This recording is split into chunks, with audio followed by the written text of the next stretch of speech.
Welcome to another episode of 3 Rate Half-Life Mods, the series where I show and very subjectively rate Half-Life mods that I think are great. The first mod for today is Siren by LuE.Kami. I must say, this mod is objectively these days not really that great anymore. It's pretty blocky, the combat is pretty spammy and there is no story of any kind. I think this mod has its charm though. It has a ton of downloads and is definitely a classic. It released in 2010, 13 years ago now. It is set in Ravenholm and while blocky, it has a pretty creepy atmosphere. We even get to meet Father Gregory again. If the uneasy tone of Ravenholm is your thing, you should really consider checking out this mod. Set at night and featuring dark corridors filled with zombies, this feels like a natural expansion for the Ravenholm chapter. Also I must note, the ending is interesting. This isn't really a spoiler since the ending is literally just a cut to the main menu, which is an interesting choice. It's pretty fun to explore around the levels of this mod.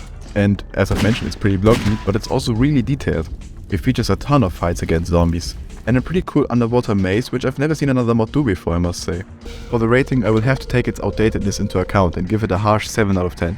If you try to imagine though that you are playing this in 2010, this would easily be an 8 or something. The next mod is another Half-Life 1 mod, and arguably one of the top 5 Half-Life 1 mods ever. Half-Life C.A.G.E.D by Future Game Select and Cayle George. You are a prisoner in some kind of military facility. I'm honestly unsure if this is supposed to take place in the Half-Life universe, but I wouldn't assume so. In this mod you will have to figure/fight your way out of this prison. It's set on an island, so your only way of escape is a boat, which you will have to try and reach. This mod is very highly detailed, featuring lots of custom content and an incredible retro theme. It even comes with its own fitting soundtrack, which you are hearing right now.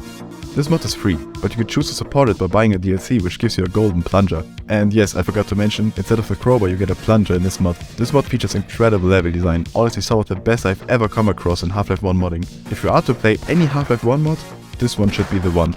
As it's on Steam, it's also really easy to install. I give it a 10 out of 10, easily. The final mod for today is an absolute classic in Half-Life 2 modding. Research and Development by mbortolino. If you have played any Half-Life 2 mods, this is 100% one of them, and a must play for everyone. This mod features close to no combat at all, consisting almost purely of puzzles. The puzzles are incredibly interesting and diverse, spanning across all types of mechanics we know from Half-Life 2 and from physics in general basically. And I'm not talking about simple Half-Life 2 puzzles like finding a button or turning a valve. These puzzles really take some time to figure out. This mod is definitely one of the most fun mods that exist for Half-Life 2 and features a bit of lore that fits into the Half-Life universe.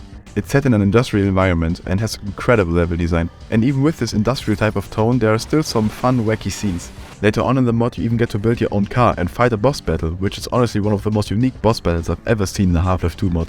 This mod also gets a 10 out of 10 from me, as there is nothing I could think of that this mod could have done better. What mods should I cover next? Let me know in the comments. Check out my other videos, and otherwise, thank you for watching.